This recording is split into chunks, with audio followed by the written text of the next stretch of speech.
Amen. Amen. Amen. Donc on se réveille. On va aller dans le message.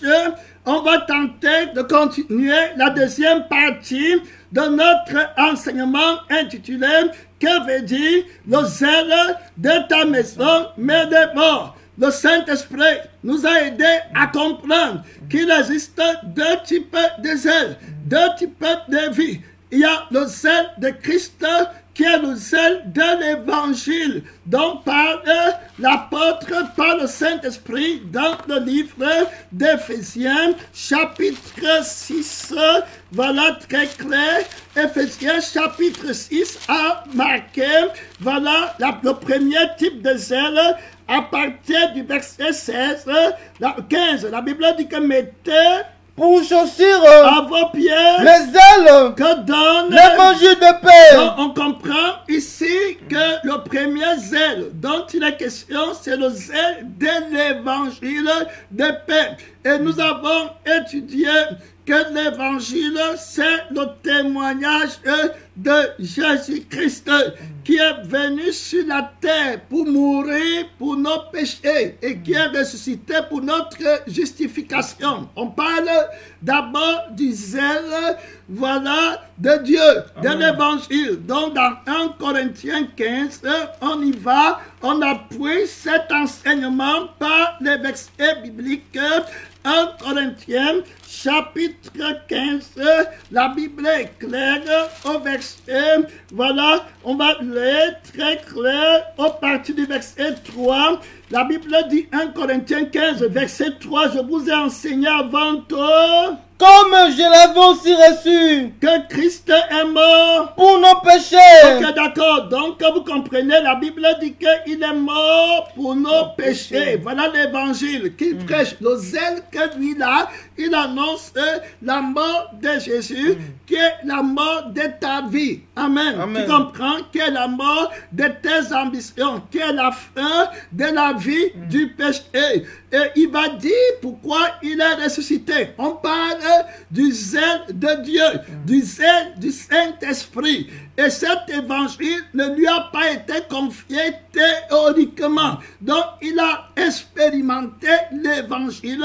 pratiquement. Donc, quand on voit, il parle de la mort pour les péchés. Et il dit après qu'il a été, au verset 4, qu'il a été enseveli. Donc, il est vraiment mort. Et que le vieil homme a été enterré, oublié. Et il dit qu'il est ressuscité le troisième jour selon les Écritures. Dans cette résurrection, la Bible nous en parle dans le livre de Romains 4, verset 25. Romains chapitre 4, verset 25. La Bible est claire. La Bible nous dit, voilà très clair, verset 25, lequel a été livré pour nos offenses. Donc il est mort pour le péché. Ça veut dire qu'il est mort pour arrêter la vie qui pêche. La vie qui est dans la chair, la vie des passions, la vie des désirs, la vie qui est séduite. Il est mort pour ça. Donc, il ne peut pas annoncer un message qui ne l'a pas transformé. Il n'a pas un zèle pour montrer qu'il a une connaissance qui ne lui profite en rien. Il a un zèle rédempteur. Donc, il peut témoigner. Il peut annoncer un témoignage. Dans son zèle, il est témoin, vous comprenez, de quelque chose qu'il a vu. Il ne peut pas témoigner ce qu'il n'a pas vu. Voix ici, c'est le cœur. C'est voix vers le cœur. Comme Esaïe a crié. Il a dit que malheur à moi, mes yeux ont vu. Amen. Donc les yeux de son cœur ont vu l'Éternel. Il a vu la sainteté. Il est témoin à partir de son cœur. Donc il va confesser que Jésus est ressuscité. Maintenant, il est témoin que Jésus est mort pour enterrer les péchés. Parce que lui, il n'a plus de péché. Et maintenant, il parle au verset 25. Il dit que Jésus a été livré pour nos offenses et est ressuscité pour notre justification. Donc, la résurrection de Jésus, c'est la nouvelle naissance. C'est l'entrée en scène de la nouveauté de vie. Tu comprends? Du zèle de Dieu. Donc, l'apôtre annonce que de vous annoncer l'évangile. Il y a deux types de zèle. Donc, le premier zèle qui qui a le zèle de l'homme naturel, qui ne connaît pas Dieu, celui qui vit par la loi, l'homme qui a la circoncision par la chair et qui se glorifie de la chair, celui-là, Jésus est mort pour enterrer ses zèles. Amen. Amen. C'est-à-dire que c'est la mort de Jésus, c'est la fin du faux zèle, c'est la fin de ma force, parce qu'il m'a dit que je me glorifie de ma faiblesse, afin que la grâce de Dieu soit manifestée en moi. Donc il dit que la mort de Jésus, c'est la fin du zèle de la chair, c'est la fin de ses ambitions, c'est la fin de ses projets, c'est la fin de tout ce qu'il connaissait dans la chair, tout ce à quoi il aspirait. C'est la fin de je n'ai pas. Tu comprends? C'est la fin de il me faut. La Bible dit que quand ils vont manger, ils vont devenir. Voilà le diable qui ment. Donc lui connaît le témoignage de Jésus. Que la mort de Jésus, c'est la fin de tout ce mensonge. C'est la fin de son agenda à lui. Tu comprends? Ce qu'il voulait faire. La mort de Jésus, c'est la fin de ses rêves à lui. Amen. Tu comprends? C'était la mort finie. La mort de Jésus à la croix, c'est la fin de la prospérité quant à l'homme naturel. C'est la fin. Amen. Amen. Il est mort, crucifié. Il a perdu le monde. Le monde est crucifié en lui. Il part en témoin. Il n'a pas un zèle pour devenir, pour bâtir, pour se glorifier dans la chair. Il connaît la résurrection. Et il enseigne que la résurrection de Jésus, c'est la justification. Ça veut dire que c'est la vie de sainteté que le Père a recréée. Amen. Amen. Et qu'il a mis sur place par le premier homme, Jésus-Christ, en qui tous revivront. Amen. Amen. Donc il témoigne, c'est un vivant qui témoigne. Donc il témoigne dans la vie de sainteté, qui considère le monde comme la boue. L'argent, c'est la boue. L'orgueil, c'est la boue. Le devenir, c'est la boue. Il n'est plus dedans. Il est nouvelle créature. Il est témoin.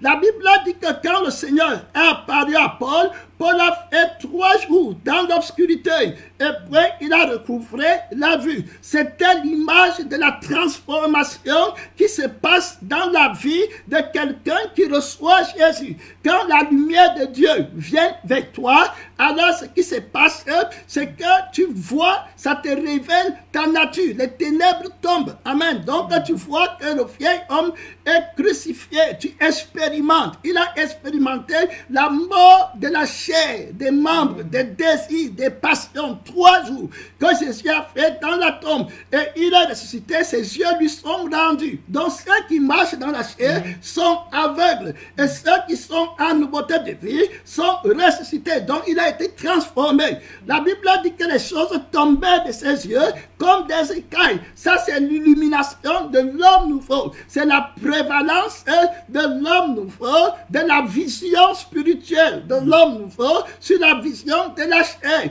Jésus lui dit, par son aveuglement de 3 jours, Jésus lui disait que Paul, c'est terminé la façon de voir que tu voyais dans le monde. Tout ce que tu voyais qui attisait ta convoitise et qui te donnait le zèle amer et le zèle qui n'est pas de Dieu, j'ai arrêté ça, c'est terminé. Désormais, tu aveugles dans le monde. Les maisons, les voitures, les terrains, tout ce que les gens font, les diplômes, les grands noms, les grandes foules, les grandes assemblées, tout ce qui élève la chair. La Bible dit que tout ce qui est élevé aux yeux des hommes. Voilà, donc les yeux des hommes, il ne l'a plus. Maintenant, il a les yeux de Dieu pour voir que c'est Christ seul qui est élevé et qui est grand et qui doit être adoré. Que nous tous, nous ne sommes rien. Donc, il est passé de l'aveuglement à la vue. Jésus dit que je suis venu dans le monde pour un jugement, afin que ceux qui voient ne voient plus, mais que ceux qui ne voient pas voient. Donc il y a une transformation en Paul. Donc il connaît la nouveauté de vie. C'est pourquoi il dit que Jésus est ressuscité pour notre justification. Donc une vie qui n'a plus de moi. Vous savez pourquoi beaucoup de personnes se plaignent quand ils écoutent la parole de Dieu? C'est parce qu'il y a encore un démon en eux qui est là. Ils ne peuvent pas le chasser. Je ne vais pas vous mentir. Tu ne peux pas chasser le démon là. Pourquoi est-ce que Dieu ne le chasse pas? Aujourd'hui, je vais titrer l'enseignement, c'est-à-dire que c'est la deuxième partie de la réponse à la question que veut dire, voilà, le zèle de ta maison me dévore. Et on va voir dans cette deuxième partie, si l'Esprit le permet, que Jésus descend dans sa maison avec la chicotte, tu comprends, avec le fouet pour sanctifier l'Église. C'est-à-dire que le zèle qu'il a, le zèle de Dieu, le zèle de l'Évangile véritable, crucifie la chair avec ses passions, avec ses désirs, et puis promeut la résurrection. Donc pour le faire, il descend avec le fouet de notre main, dont la parole s'y fait mal à la chair. Je voulais d'abord établir le zèle de Dieu, tu comprends, qui est fait dans l'Évangile. Amen. Dans le témoignage,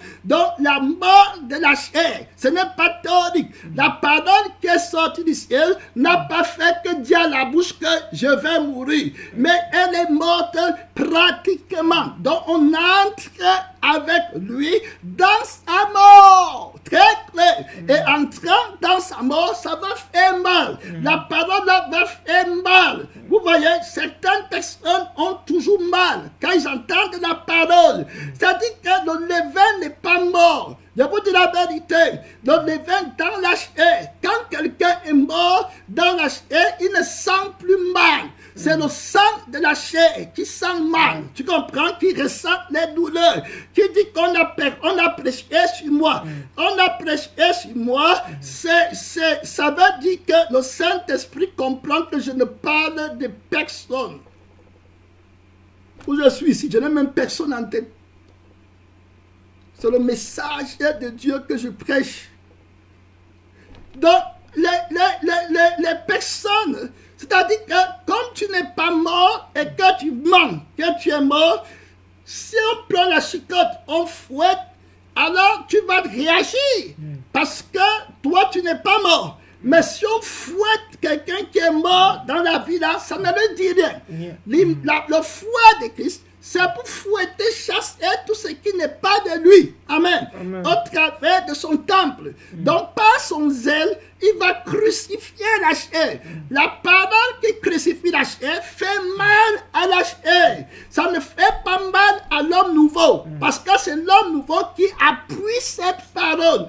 L'homme nouveau est l'ami de la parole. Il est l'enfant de la résurrection. La Bible dit que si Christ n'est pas ressuscité, on est encore dans nos péchés. Donc, quand on rentre dans le livre de Jean chapitre 12, chapitre 2, la Bible est claire. Le Seigneur va faire un fouet pour fouetter, pour chasser. On a vu ça hier dans le verset 13. La Pâque des Juifs était proche. Et Jésus montant à Jérusalem, il trouva dans le temple le vendeur de bœufs, des brebis et de pigeons, et des chargeurs assis, ayant fait un fouet avec des cordes. Il les chassa tous du temple, ainsi que les brebis et les bœufs. Il dispersa la monnaie des changeurs et renversa les tables. Écoutez, voilà, il dit aux vendeurs des pigeons, ôtez cela d'ici. Ne faites pas de la maison de mon père une maison de trafic. Il est important. On parle de Jésus dans la deuxième partie du zèle de ma maison, de ta maison qui me dévore. On explique ce que ça veut dire. On parle pratiquement parce que la parole de Dieu n'est pas théorique. C'est-à-dire que c'est une parole pratique pour que tu sois sauvé. Ce n'est pas une connaissance. Ce n'est pas pour te blâmer. Ce n'est pas pour t'encenser. C'est pour que tu t'examines. Pour que l'homme nouveau soit libéré de l'ego, du moi. Le diable, quand il séduit Ève, il dit que, voilà, Dieu sait que tu ne vas pas mourir, mais que si tu manges, tu vas devenir. Donc, il cherche le moi. Et c'est le moi-là qui fait mal. Et c'est le moi-là que Dieu ne veut pas. C'est le moi-là qui ne peut pas aimer.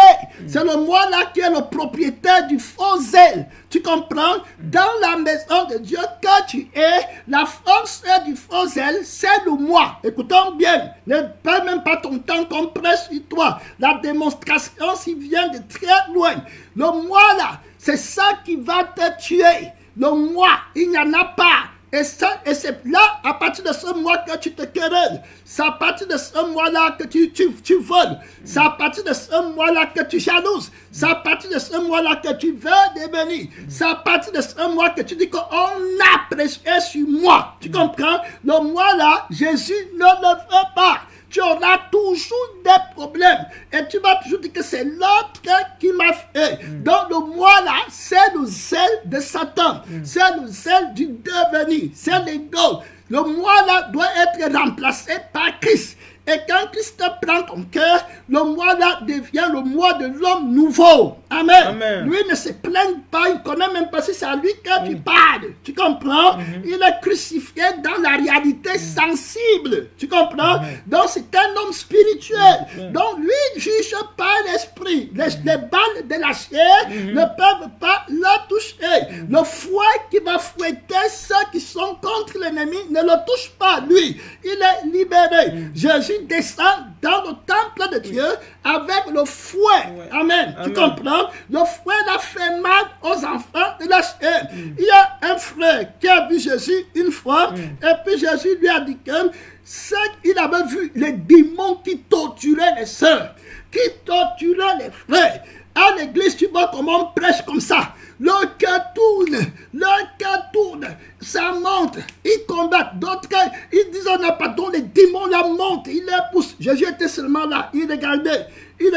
Et puis le frère, il lui a demandé, mais Seigneur, qu'est-ce qui se passe? Jésus lui dit que ceci, ce sont les personnes qui refusent de porter le manteau de l'humilité. Ceux qui refusent de porter le manteau de l'humilité vont souffrir entre les mains de ce démon terrible. Et quand le démon là les prend, il les dirige du coup vers les leaders de la parole. Ça dit qu'exactement, il ne se disait pas que le juste, on m'a déjà prêché qu'on ne m'a rien fait. Amen. Toi, c'est que j'attends ma mort. Ils ne peuvent pas. Et puis, Jésus les laisse. Je vais vous dire pourquoi Jésus les laisse. Vous voyez tout à l'heure, l'Esprit a démontré que quand les gens là sont tourmentés par les démons là, en n'ayant pas la paix, non pas, ce n'est pas seulement le message. C'est les problèmes dans la famille partout. Il y a toujours, on m'a fait les démons, l'accusation. C'est-à-dire que le démon du moi qui empêche que tu ne sois libéré et que Dieu te sanctifie, c'est le démon d'accusation. Je vous ai dit qu'on parle pratiquement. Il accuse les frères. Avant d'arriver, il faut qu'on comprenne, on veut parler pratiquement pour la guérison de la nation de Dieu. Il faut bien comprendre, on ne t'a jamais rien fait. Tu répètes ça à la bouche, mais quand la pratique arrive, tu es rattrapé parce que tu refuses le plan de l'exécution de cette parole dans ton cœur. C'est pourquoi tu es toujours coincé. Quand la tentation va venir, alors le moi là va monter. Boum, je suis encore là, j'ai encore ma vie, j'ai encore mes ambitions, j'ai encore mes projets. Ne me traitez pas comme ça, tu comprends en fonction de ce moi, alors tu ne vas pas tenir. La seule chose, c'est crucifier. Jésus n'est pas mort pour rien. Amen. Il n'est pas mort au hasard. Ce n'est pas un truc, tu dois mourir avec lui pour finir avec le péché, avec les murmures. Beaucoup murmurent de leur sort parce que ce n'est pas Jésus. Ils sont encore vivants dans leur cœur. Je vais montrer, premièrement, pour qu'on comprenne, allons dans Zacharie, chapitre 3. Donc, tout frère qui dit qu'on a prêché sur moi, il y a beaucoup, je dis beaucoup. Quand il dit qu'on a prêché sur moi, quand il dit comme ça là, la parole là, ce n'est pas de Dieu, c'est teinté de l'erreur. Il faut combattre le démon là. Zacharie 3, Zacharie chapitre 3, ça vient des démons. Vous voyez, ça vient de l'accusateur des frères. Ça ne vient pas de Dieu. Dieu ne dit jamais qu'on a fait, jamais il ne parle pas comme ça. Il n'est pas là pour susciter la haine en toi. Il n'est pas là là pour susciter la vengeance. Donc, examine-toi, sois un vrai chrétien. Reconnais que papa, c'est la vérité. Tu ne peux pas être en train de me rendre un ministère qu'on a prêché sur moi, qu'on a mal fait, on m'a cravaté, c'est me pousser à la vengeance. Amen. Très clair. Si je suis mort dans le monde, faites ce que vous voulez. Amen. Soyez comme Christ. Toi, on t'a crucifié. On a craché sur toi. Tu n'as rien dit. À plus forte raison, la parole de Dieu.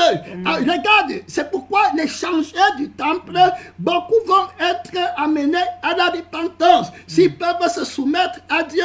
Parce qu'ils vont dire à Dieu, quel miracle nous montres-tu? Jésus va dire que détruisez ce temple, moi je vais le reconstruire en 3 jours. C'est révélateur. Il est tout puissant pour sauver. S'il trouve, il dit que s'il trouve, quand il se trouve un peu de raisin, un peu de grappe, un peu de jus dans une grappe, on dit ne la détruis pas, parce que là-bas, il y a une bénédiction. Amen. Amen. Il y a une foi qui est vraie. Alors je vais repousser l'ennemi. Amen. Amen. Je vais le chasser du temple de Dieu. Le zèle qui défend est attisé par le moi. Amen. Amen. Ce n'est pas attisé par la vie de l'évangile. Le soulier de l'évangile qu'on met, c'est le soulier de Jésus qui ne recherche pas son intérêt et qui est conduit par le Saint-Esprit qui donne l'amour dans le cœur du chrétien qui ne recherche pas son intérêt.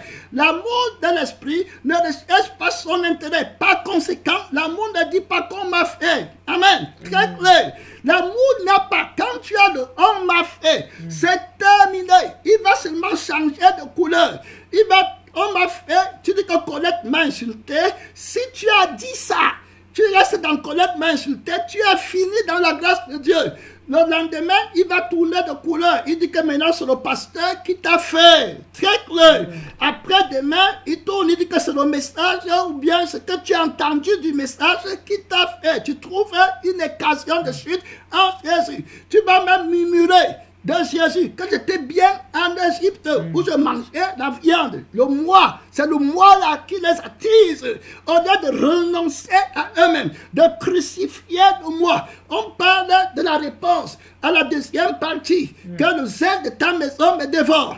Et l'Esprit est en train de montrer que la force du zèle là, c'est l'ego, c'est le moi. Et que Christ l'a combattu. Amen. Amen. Par le vrai évangile. Donc ceux qui portent le zèle de Dieu luttent contre le faux zèle. Le zèle amer. Tu comprends? Quand la parole vient, c'est amer. Tu comprends? Tu vois, c'est amer. Dans ta bouche, dans le goût, pour savourer, c'est amer. Voilà, ça entre dans le cœur, ça détruit le cœur, parce que le levain est là. Parce que le moi est là. Et puis tu souffres. Tu ne veux pas mettre le manteau de l'humilité. L'humilité est profonde. Renonce à toi-même. Tu as une opinion inexistante. Pas théoriquement, mais pratiquement. Donc quand tu dis qu'on m'a fait quelque chose, c'est le diable qui est ton père. C'est-à-dire que c'est lui qui te conduit. Et directement dans la querelle terrible. Le moi est dangereux. La Bible dit que c'est l'accusateur des frères. C'est-à-dire que pour te soulever, il impersonnalise la personne qui est en paix avec toi. Il prend son image. Et comme il sait que tu n'es pas sous la grâce de Dieu, parce que tu n'as pas tout donné à Jésus, il y a quelque chose dans ta vie à laquelle tu t'approches encore. Il connaît bien. Alors, il s'appuie sur la chose là pour te séduire. Et il prend l'image de n'importe qui est contre la chose là. C'est-à-dire qui est contre, qui prêche, qui parle contre tout ce qui peut être ton idole. Alors, il prend ça. Et puis il devient l'image là, il donne la vie à l'image là. Je parle du mystère de la bête qui demande d'adorer l'image. Il prend l'image là, alors il vient te répéter avec les mêmes paroles, les paroles qu'on a dit de grâce. Il dit que c'est à toi que ça s'applique. Il prend seulement les parties là. On a parlé pendant 1 heure. Il dit que c'était seulement sur toi. Et puis quand il fait comme ça, on dit à Jésus, mais Jésus, pourquoi tu ne les aides pas? Jésus dit que je suis en train de les regarder, d'autres je suis en train de les aider dans la situation-ci. D'autres ne m'ont jamais laissé la grâce, la possibilité de les aider. C'est-à-dire que pendant que Satan est en train de les opprimer comme ça, Jésus-Christ est en train de les enseigner. Jésus est en train de les montrer que vous ne pouvez pas chasser le démon aussi. Ce que Jésus va aider, ce ne sont pas ceux qui sont en train de combattre le pasteur ou bien combattre les frères. Et ils sont encore dans une déception plus grande que des autres. D'autres au moins savent que c'est l'ennemi et ils essaient de le combattre, mais ils n'arrivent pas. Jésus dit que ceux-ci qui le combattent comme ça, je suis en train de travailler avec mon zèle en eux pour leur montrer, briser leur orgueil, qu'ils ne peuvent pas mourir sans croire à ma mort, sans être conduits par moi. Ils ne peuvent pas vaincre l'ennemi sans venir à moi. Donc je vais leur révéler leur orgueil. Et par ça, ils vont s'humilier et comprendre qu'ils ne peuvent pas vaincre la vie du péché, le moi, l'ego. Et ils vont commencer maintenant à me demander à partir de leur cœur. Après avoir connu qu'ils ne peuvent pas vaincre, ils seront plus faibles. Maintenant, dans leur confiance en eux-mêmes. C'est à ce moment que mon esprit va monter en eux et leur faire mettre leur confiance en moi. Et leur prière me sera agréable parce qu'ils ont expérimenté leur faiblesse. Amen. L'apôtre dit que plus je suis faible, plus je suis fort. Donc la grâce de Dieu est donnée à ceux qui ont essayé et qui connaissent dans leur cœur que c'est vrai, je ne peux pas. Jésus est pitié, commence à pleurer. Alors la grâce de Jésus va venir. Il va dire, tu as appris que tu ne peux pas chasser le démon là. Seigneur, pourquoi tu l'as laissé? Jésus dit que je l'ai laissé pour que tu connaisses dans ton cœur que l'objet des démons-ci ne peut pas sortir sans la prière et puis sans le jeûne, la crucifixion. Et ma prière, qui est la prière de l'esprit de supplication. Tu comprends? Après que tu aies reçu les coups de fouet, tu comprends? Les douleurs terribles, malmenées, tu vas comprendre le prix du salut. Tu vas comprendre mon importance. Alors tu vas être délivré. Tu comprends que je fais grâce à ceux qui sont humbles. Je l'ai laissé. Les démons l'ont te tourmenté. Je savais que tu étais sincère. Je les ai laissés te tourmenter pour te donner le vrai témoignage. Pour que tu saches dans ton cœur que ce que tu vas aller dire à tes frères, ce n'est pas l'erreur. C'est une expérience que tu as essayé d'enlever les démons là. Tu as essayé de soulever le fardeau. C'était trop lourd. Tu ne pouvais pas. Alors tu as trouvé quelqu'un qui a délivré, qui a enlevé, qui les a chassés, qui les a jugés. Et tu as expérimenté la paix qui vient de ma vie.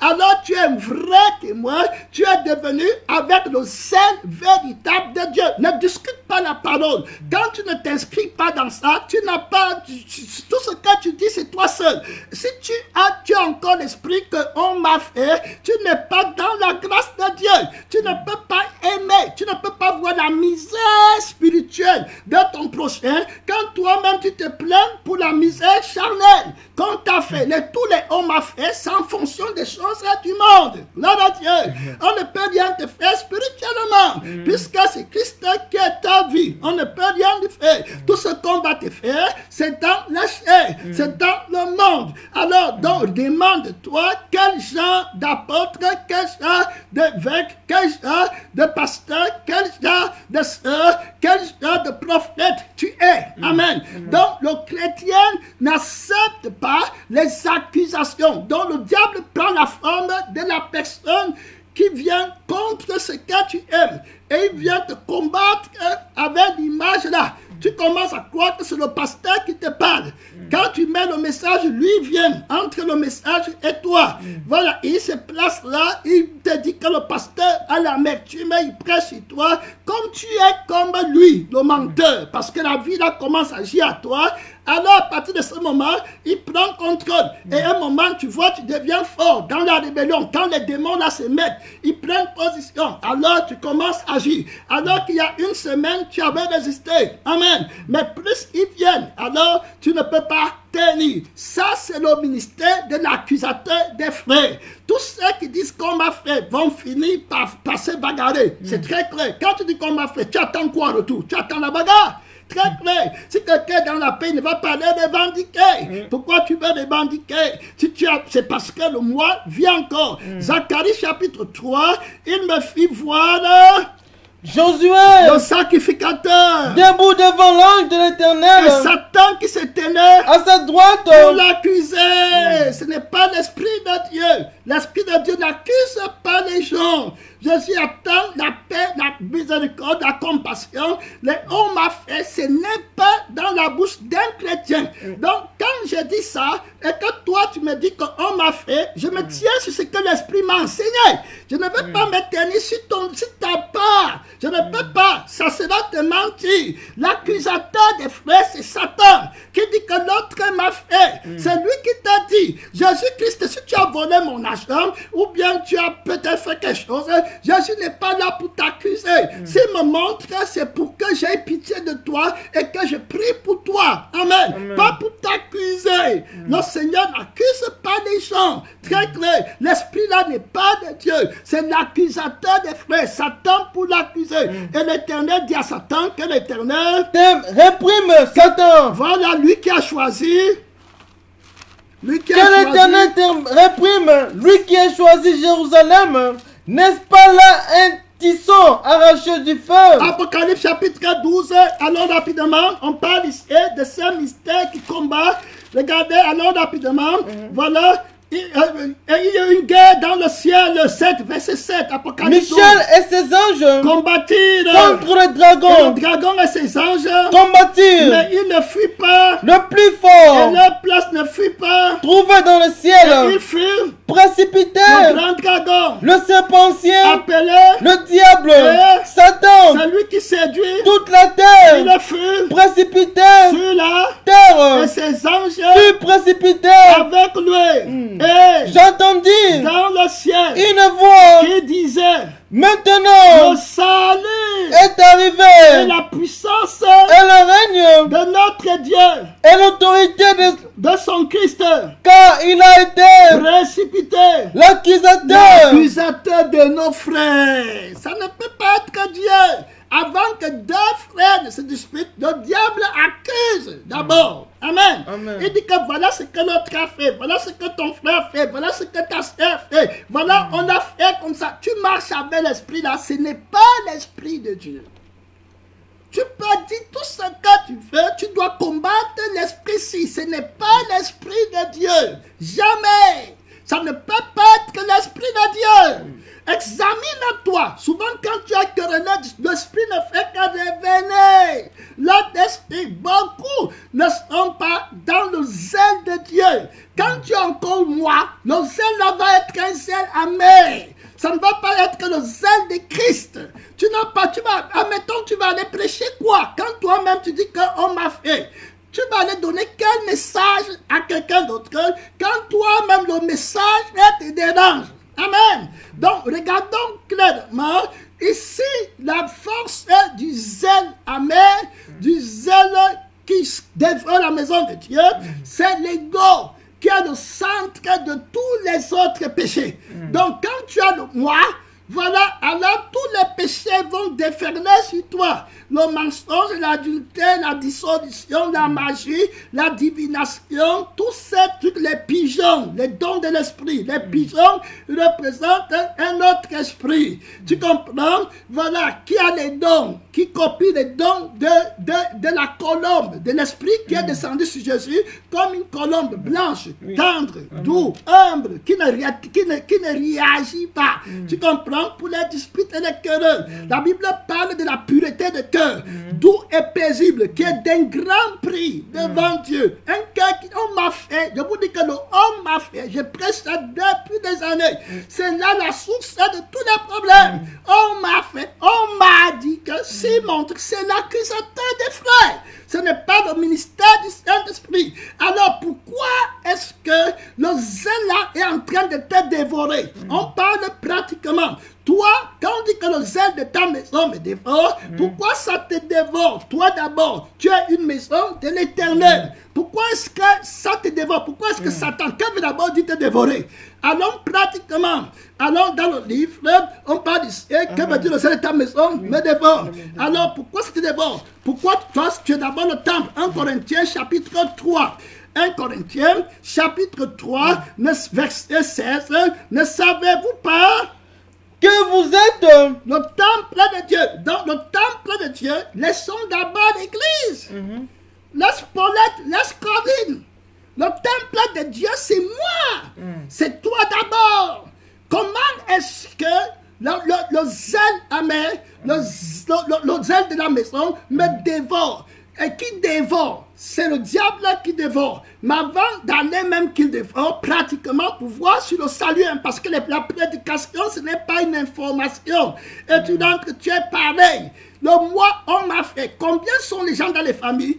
Ma fille m'a mal parlé. Mon fils m'a mal parlé. Tu ne peux pas voir Jésus avec ça.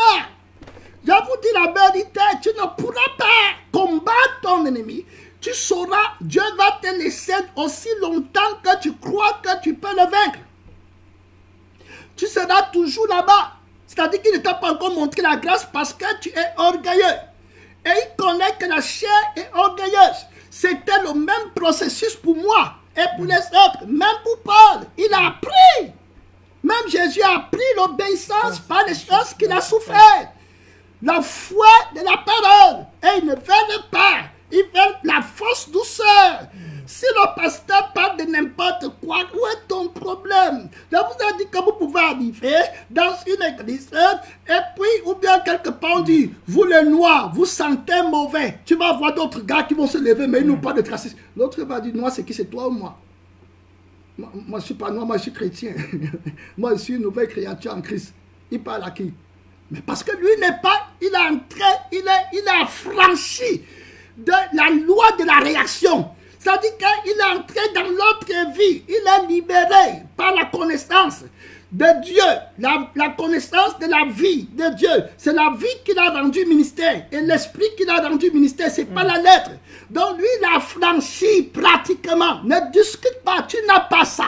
Vous voyez, c'est pourquoi les gens, tu n'as pas. Quand tu ressens qu'on m'a fait, que tu n'as pas, et ne mens pas, ne cherche pas à couvrir, que c'est comme ça tout le monde, non. Pas tout le monde.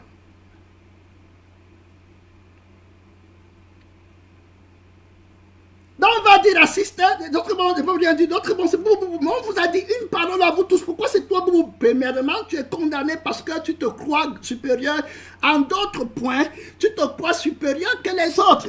C'est pourquoi quand on te traite maintenant en bassesse, ça te dérange. Parce que quelque part, il y a un orgueil seul que Dieu seul connaît. Et c'est sur ça que Satan se tient, pour te torturer. C'est pourquoi Jésus dit que ceux qui refusent de mettre leur manteau d'humilité vont souffrir derrière ce démon d'orgueil. Tu comprends? Il va les mater terrible. Donc, ce n'est pas l'humilité que le Seigneur fait grâce. Donc, il te laisse aussi longtemps dans cette situation pour que tu expérimentes et que tu réalises et que tu connaisses que tu ne peux pas.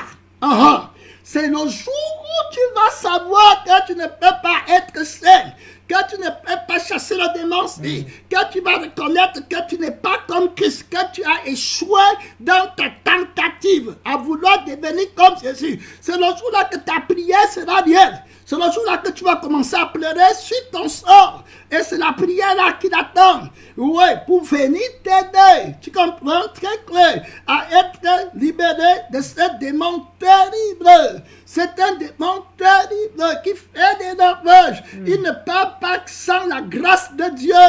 Vous allez voir beaucoup. Il suffit que il va monter, tout casser. On va te dire, voilà, tu vas dire quoi? Tu n'es pas parti dans la gloire de Dieu.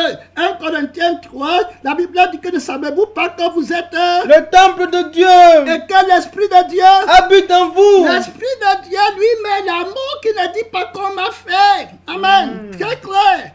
L'amour de Dieu qui ne se plaint pas de son sort, qui bénit toujours, qui pardonne toujours, qui n'accuse pas.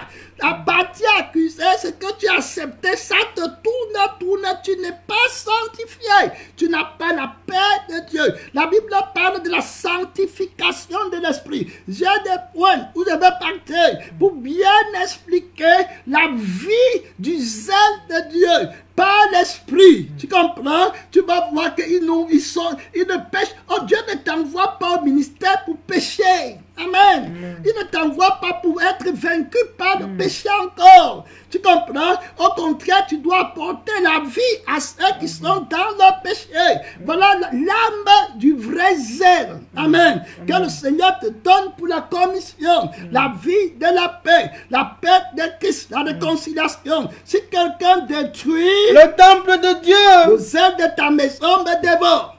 Donc, ta force, la chair, le démon qui travaille en toi et qui t'amène à vouloir gagner, à vouloir devenir, il dévore. Donc tu vas détruire le temple de Dieu. Détruire. Mais tu comprends? Tu vas détruire le temple de Dieu que tu es. Tu vas faire que Satan entre dans le temple de Dieu avec les accusations. Tu comprends? Il va entrer, souiller ton cœur. Après, tu ne peux pas... Et la Bible dit que beaucoup ne pourront pas supporter la sainte doctrine. Tu comprends? Parce que les démons là, ils vont venir avec force. Ils pressent sur toi. On a fait comme ça. Tu veux réagir, ils vont te prendre. Après, ils te mettent en quarantaine. Et tu prends des choses. Après un moment donné, boum! Tu ne peux plus tenir. Tu détruis le temple de Dieu. L'esprit là qui est en train, toi tu meurs comme ça. Ce n'est pas les gens là qui meurent, qui sont dans la situation, ils ne partent pas au ciel. Ce n'est pas, c'est la pratique, c'est la vie concrète, c'est pour tout le monde. Moi, toi, lui, elle, nous, tous qui nous conjuguons dans la personne de Jésus. Alors, tu ne peux pas arriver au ciel avec la vie là. L'amertume, l'accusation, ça ne part pas au ciel. C'est l'esprit de sorcellerie, de division, de manque d'amour. C'est le manque du règne de l'esprit de Dieu dans le cœur des chrétiens. Pourquoi est-ce que c'est là-bas? C'est le moi, le jeu.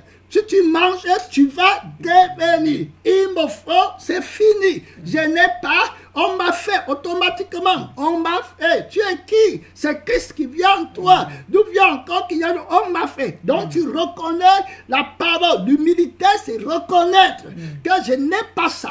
Seigneur, aie pitié de moi. Ce que le pasteur dit, ce que la parole dit, c'est la vérité. Tu as dit que si on me fait quelque chose, que je ne réponde pas, ce n'est pas dans la lettre, mais que j'ai la vie qui ne répond pas, et je serai affranchi et devant entrer dans la véritable vie de Christ. Donc tu t'assumais et Dieu va t'aider. Amen. Que nul ne s'abuse lui-même et ne pense être sage. La sagesse de Dieu, c'est la crucifixion de la chair, avec ses passions, avec ses désirs. Donc on comprend premièrement qu'on est le temple de Dieu, clairement. Donc tu es le temple de Dieu. 1 Pierre 5, verset 8. 1 Pierre, chapitre 5, verset 8. Ne dors pas, on parle de ton mal. Pourquoi tu pêches encore? Pourquoi en toi il y a encore les péchés, les murmures? 1 Pierre 5, verset 8. Quand je dis toi, ce n'est pas toi que tu te mets, c'est les démons là. Ils vont se mettre en toi, ils mettent au moi devant Jésus. Et quand la parole sort, boum, c'est seulement le moi, boum, qui prend. Ce n'est plus Jésus, ce n'est plus l'amour de Dieu. Et c'est comme ça que beaucoup tombent sur le champ de bataille. La parole sera écoutée par des milliers de personnes si Jésus tarde. Et eux, ils vont être sauvés sur le même message que toi, tu as rejeté. Parce que tu avais accepté le ministère de l'accusateur des frères.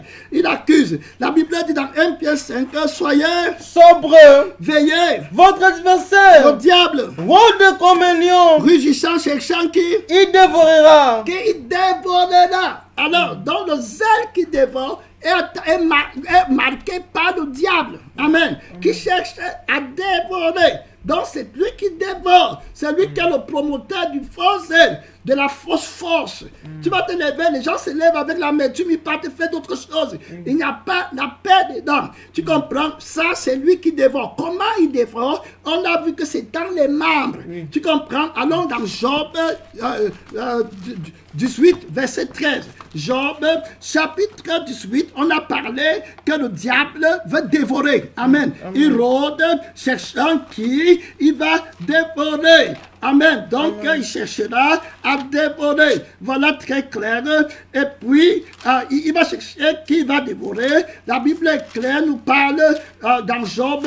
Excusez-moi, j'ai perdu la page ici. Voilà, donc il va chercher qui il va dévorer. Et le Seigneur va te donner la victoire. Job 18, verset 13, les parties de sa peau sont l'une après l'autre dévorées. Ses membres Sont dévorés par le premier-né de la mort. Donc voilà comment il travaille le zèle dans tes membres pour dévorer le temple de Dieu que tu es. Il faut comprendre comment Satan t'utilise pour te tuer toi-même. Est-ce que tu comprends qu'il y a le temple de Dieu parce que l'Esprit de Dieu habite en toi.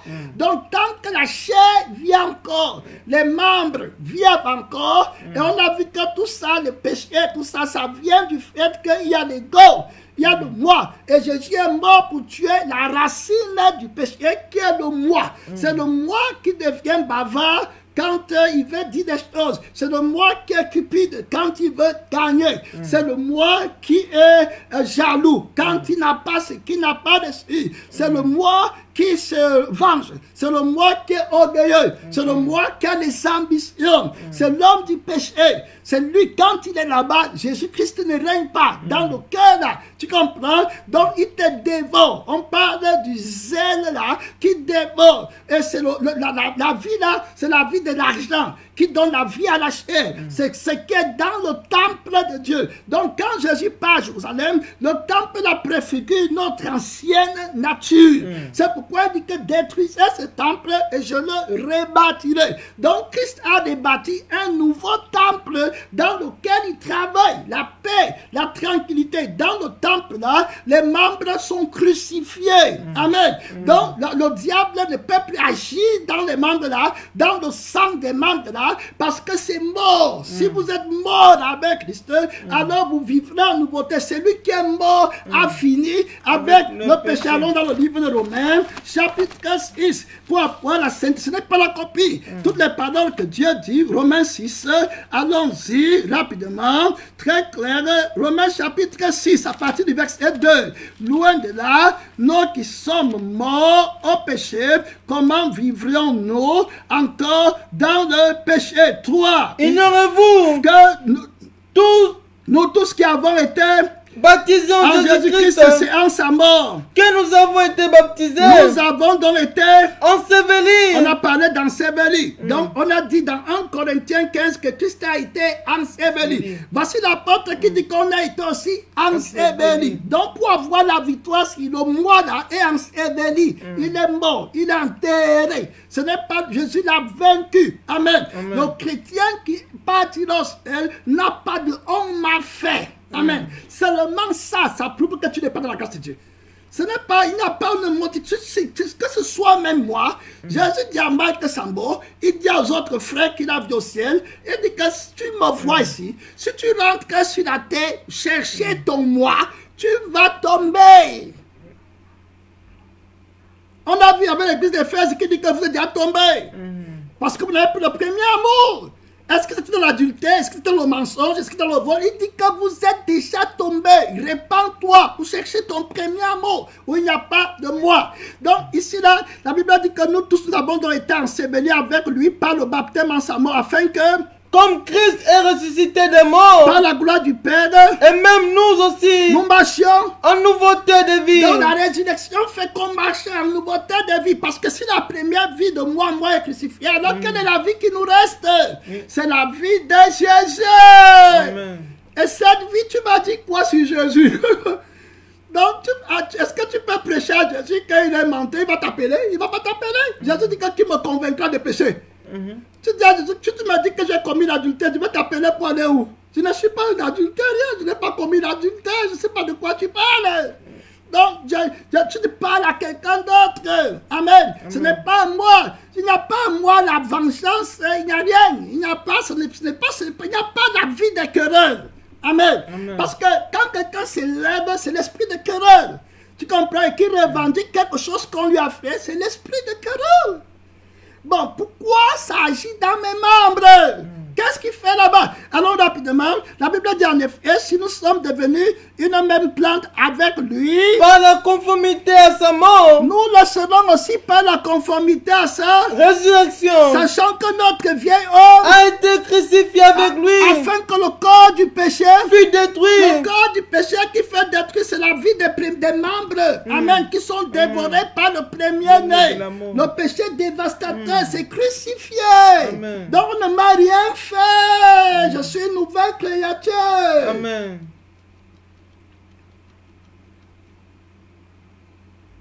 Voilà le témoin.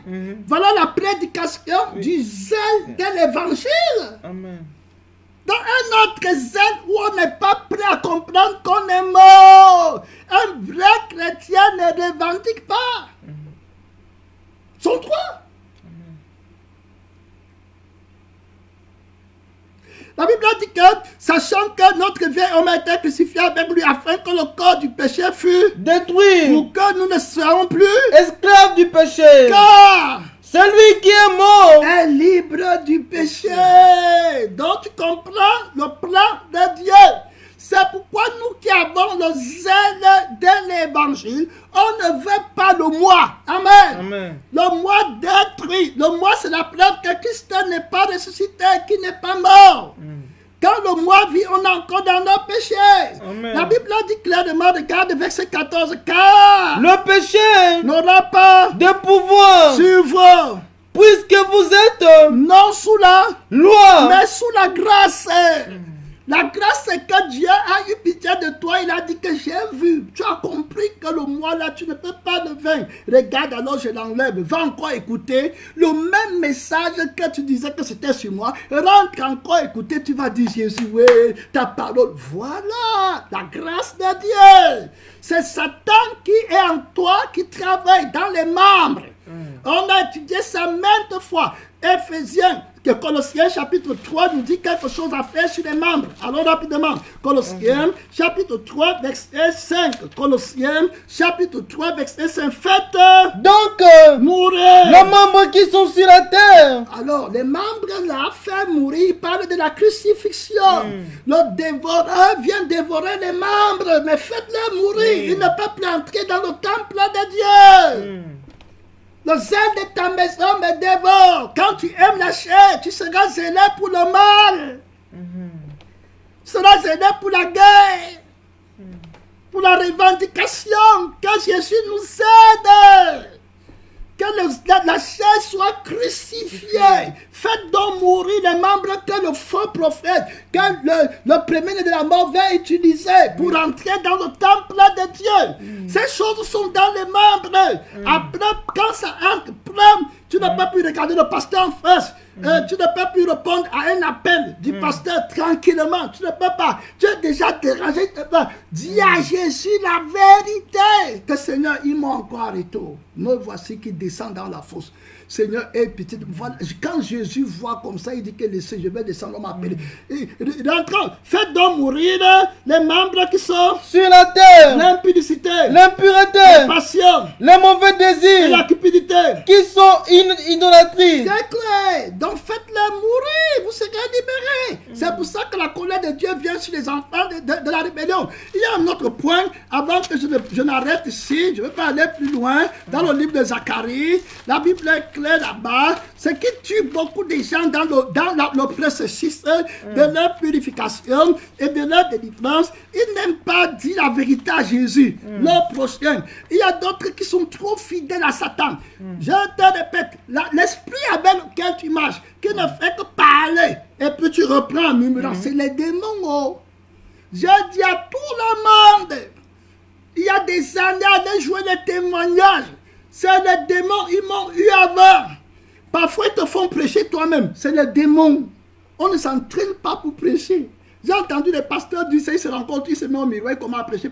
On ne s'entraîne pas, c'est toujours les démons. Ils agissent avec ta pensée. Tous ces trucs-là sont passés sur moi. Le Seigneur m'a aidé à voir. Les monologues, parler là, c'est eux qui te réparent. Le Saint-Esprit en toi, il calme. Un vrai chrétien calme. Comme je parle, je ne vais pas rester que je pense sur quelqu'un m'a donné rien. C'est les démons. Maintenant, pourquoi toi, il te parle dans tes membres? Tu comprends? Parce que tu as le moi.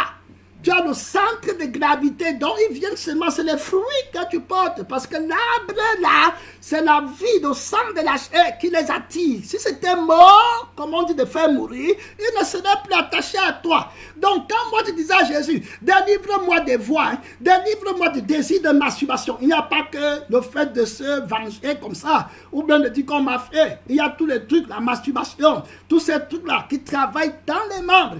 Je disais à Jésus, je ne veux plus sentir les désirs. Je ne veux plus. Il me dit, pendant ce temps, il ne me répondait pas. Mais ce que je remarquais, c'est qu'il crucifiait ma chair.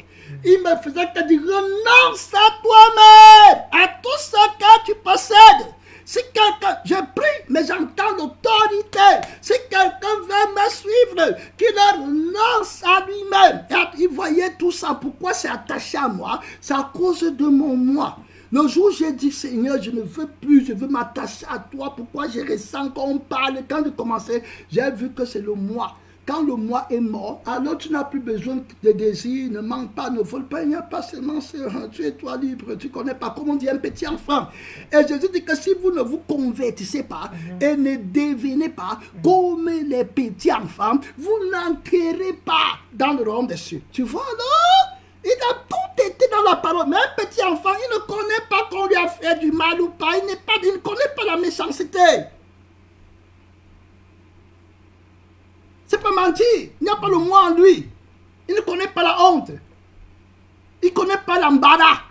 Il ne médite pas. Il n'a pas un démon qui marche avec lui, qui lui dit qu'on t'a fait. On a pris, on avait fait, on a été injuste avec toi. Il marche et puis secoue la tête. Il y a des gens qui marchent, tu vois. Il marche, il s'arrête en route, il fait comme ça. Vraiment, et puis il sort là, il part. Quand maintenant le pasteur ou le frère ou la soeur là va prendre le téléphone pour dire, hé, mon frère, comment? Il dit que je n'aime pas la voix avec laquelle tu me salues là. Amen. Hey, tu n'aimes pas la voix avec laquelle je te salue. Qu'est-ce qui s'est passé? Tu comprends seulement que Satan a déjà pris le contrôle. Du coup, tu t'arrêtes toi. Du coup, ne continue plus parce que tu comprends que Satan l'a déjà pris de loin. Toi, tu viens humblement. Tu dis seulement non, que le Seigneur t'aide. Parce que tu comprends que le démon de l'orgueil l'a arrêté. Une autre parole, il va monter. Une autre parole, il va commencer. Oui, très clair. Alors que c'est les mêmes paroles que tu disais souvent. Mais ils n'ont pas l'intelligence pour se dire qu'il y a eu des paroles terribles. Comme m'a dit, ça ne m'avait rien fait. Parce que Jésus m'avait gardé. Amen. Jésus n'a pas dit que tout le monde autour de toi doit être sanctifié pour que tu sois pur. Non. C'est le faux salut qu'on demande aux gens d'être bien pour être vainqueurs. C'est faux. C'est pas vrai. Jésus, tu étais acteur de pornographie. Quand Jésus te délivre, tu es capable d'aller pécher aux filles avec qui tu faisais la pornographie sans avoir de désir. T'as libéré. Si le Fils t'a franchi, tu es vraiment libre. Est-ce que tu crois qu'il va arranger toutes les prostituées du monde pour que tu sois libre? C'est la folie d'aller lui dire que change ta tenue. Tu peux me tenter, ce n'est pas ça que Christ t'a envoyé. Laisse-la avec sa tenue. Si tu vas lui dire change sa tenue, c'est pour qu'elle soit sauvée.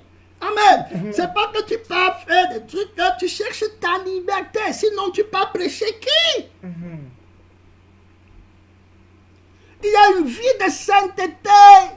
C'est la vie de la résurrection. Il n'y a pas de résurrection sans crucifixion.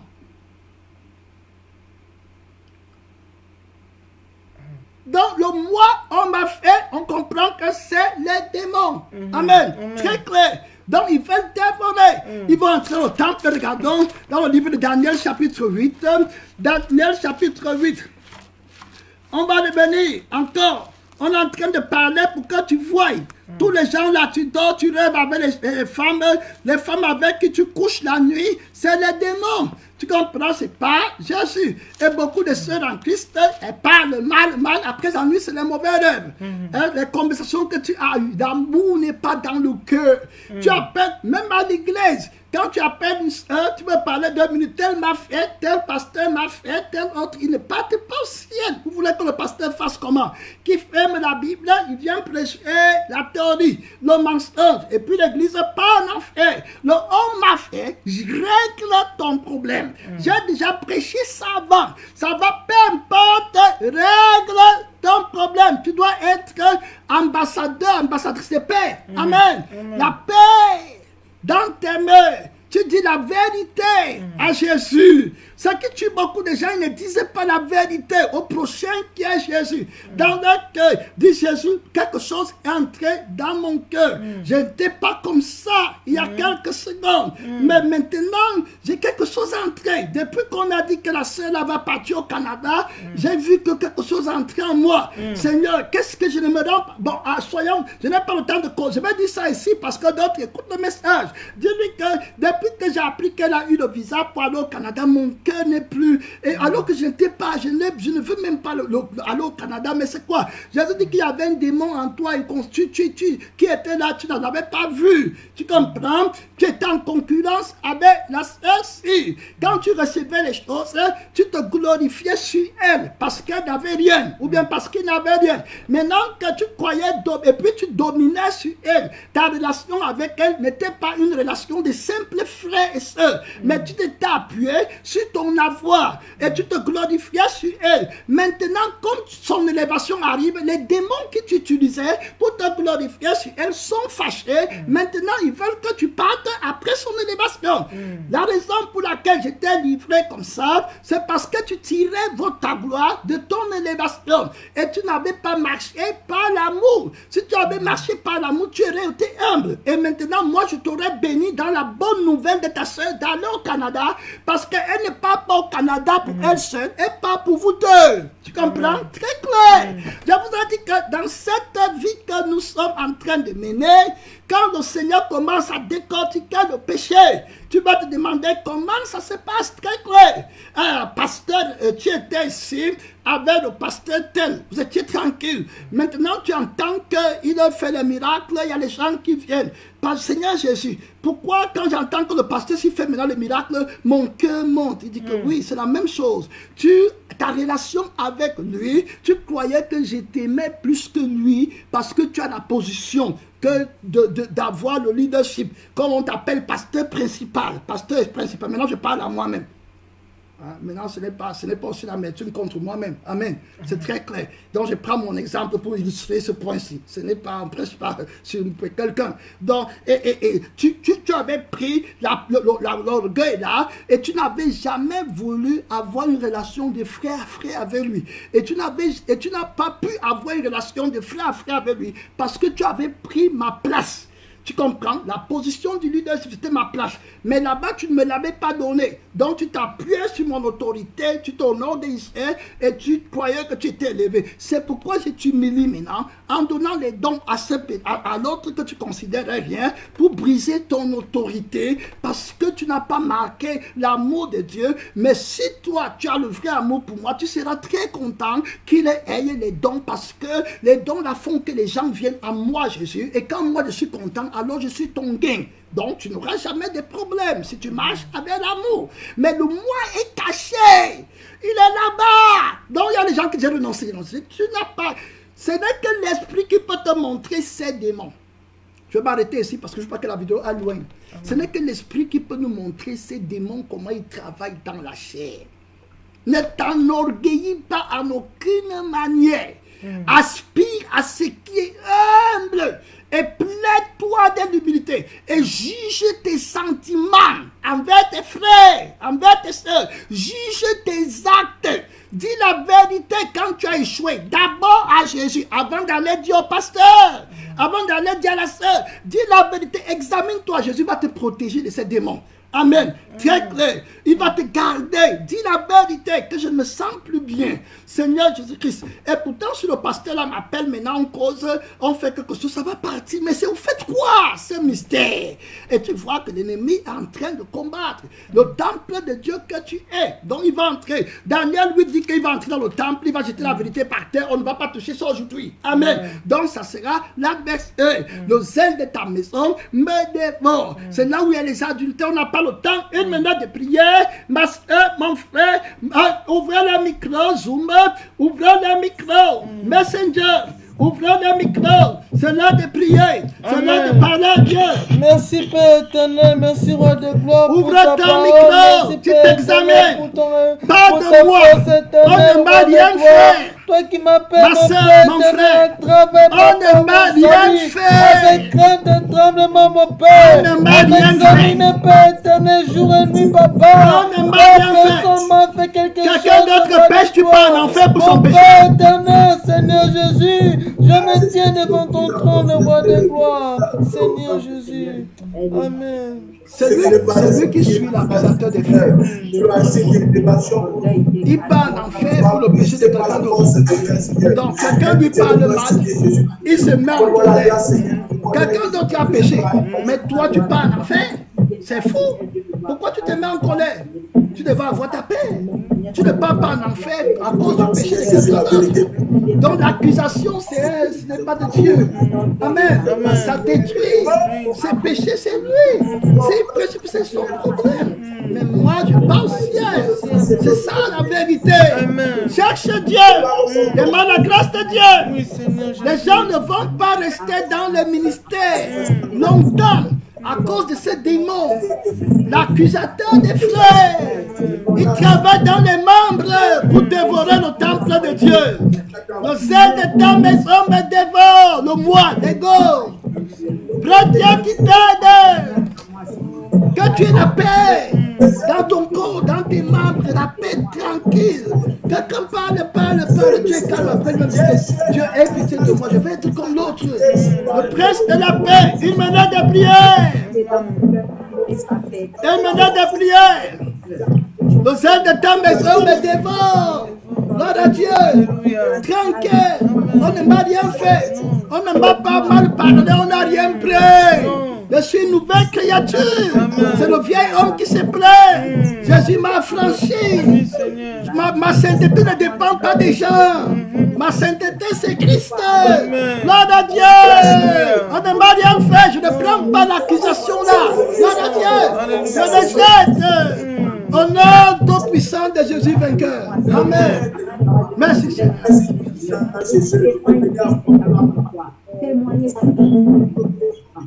Voilà un témoignage que tu vas aller dire.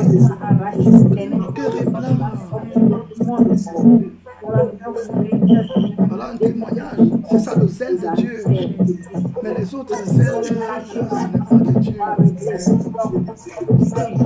Ne prends rien dans ton cœur. Rien dans ton cœur. Il veut faire méditer. Il m'a parlé. Tu dis, ça, ce n'est pas l'esprit de Dieu. L'esprit de Dieu, ce n'est pas Dieu.